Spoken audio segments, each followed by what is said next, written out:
Alright, in this video, together with a special guest, our WWA German advisor, we will be looking at the German faction and talking about important points and notes relating to playing Germany effectively. Welcome to the channel. This month's weekly specials will be looking into each faction together with a World War Army advisor for that faction. I hope you'll find these videos useful, especially for the newer players to the game. So last week we looked at USA, and next week we'll be looking into USSR. So yeah, do subscribe if you would like to be notified when that video gets uploaded, and also for many more useful videos to come. So let's talk Germany. So to me, I think Germany is probably the easiest faction to play at the moment, especially for new players. Yeah, to me, I think the faction is quite balanced. The units in it are quite balanced. They're decent, and they have decent units throughout the whole 3 tiers, and there are many efficient options for you to choose from. And yeah, if you micro your units well, you will be dealing a lot of damage and making your opponent have a very difficult time. And if you're not that skilled yet, yeah, your units still won't die on you that easily. They're pretty decent. And yeah, Germany, I feel like, is a faction that has a very strong tier 1 units, and they slow down a bit in tier 2, but then it has a very dominating tier 3 units available to it.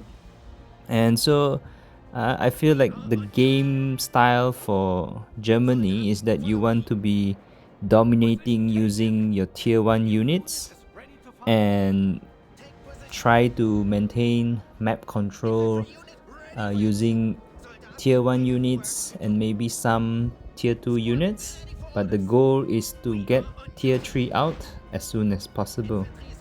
So Jaegers, definitely one unit to pay close attention to and to learn how to use them properly. Jaegers can put up a lot of pressure from early game until mid game, and even in the late game they can be very useful.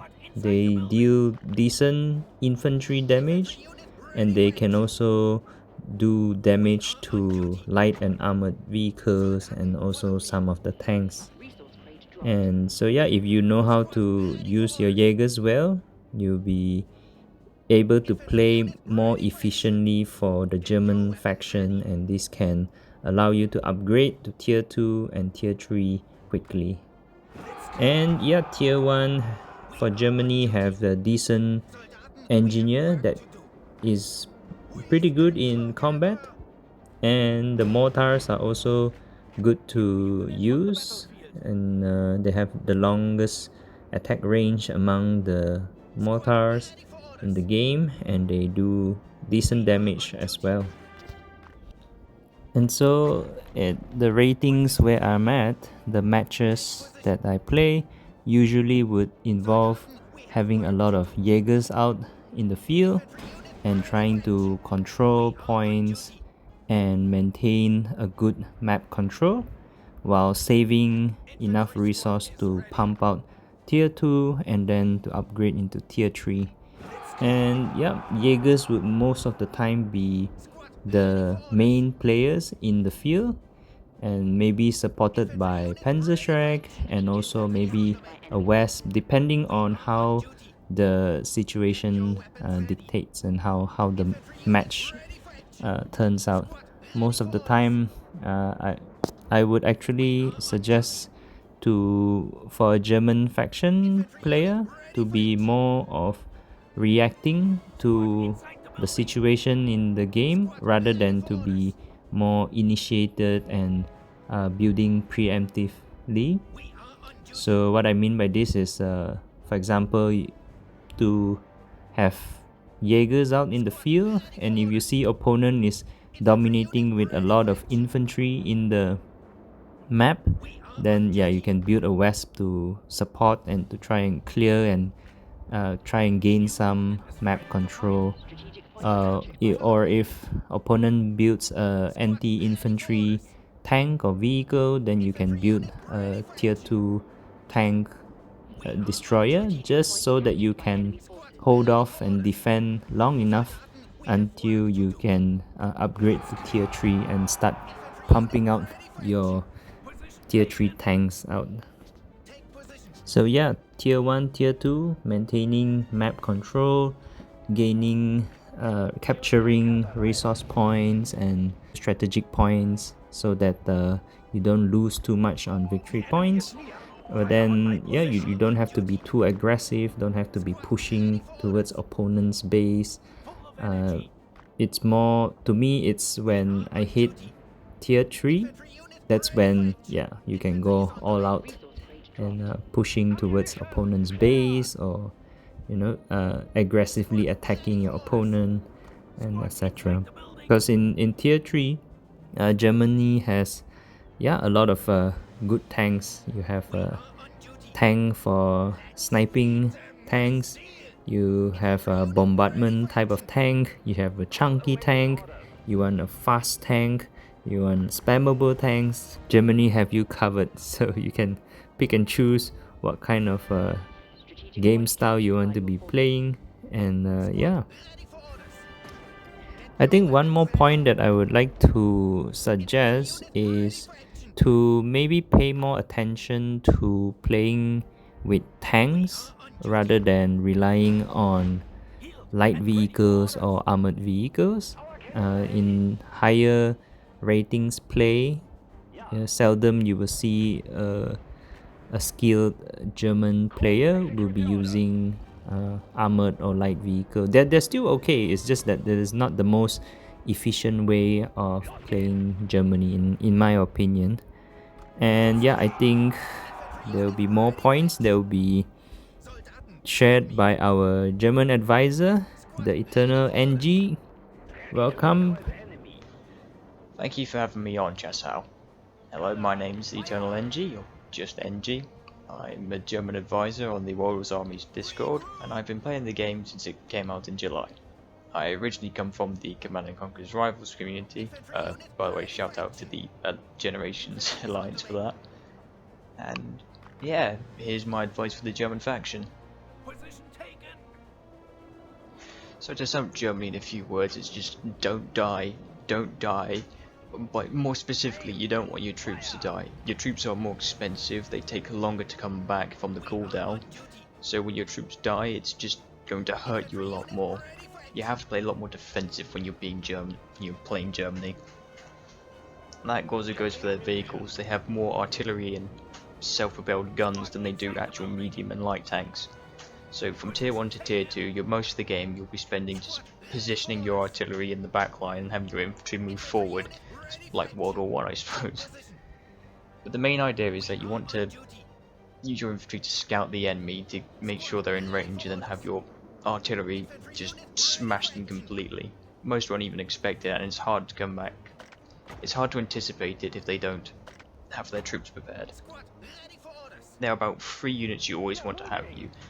Engineers, so they can repair your buildings and vehicles so you don't have to spend even more resources replacing them when they get destroyed.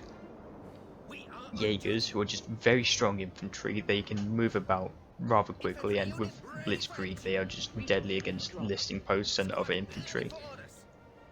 And a Wesp, which is a tier 2 anti-infantry artillery unit, and it will just completely destroy infantry, any that gets hit by it, within 2 to 3 shots. Those are the 3 units you absolutely want. You also want some sort of tier 2 tank destroyer. You can go with Stug, there's Panzerjäger. You could also go for the Panzer III, which is a medium tank. It's not as good as the other medium tanks, but it gives you some well-deserved armor in your tier 2 spot. For tier 3, once you get to tier 3 as Germany, you have a lot to work with. You've got Tiger, you've got Sturmtiger, you've got your Jagdpanzer. And these units are just going to shred through enemy armor and just enemies in general. Once you get to tier 3, you've just got to push for your enemy's resource points, knock them out of the fight once and for all. You've also got to be building up your defences whilst you're moving out, which is more important for Germany in particular.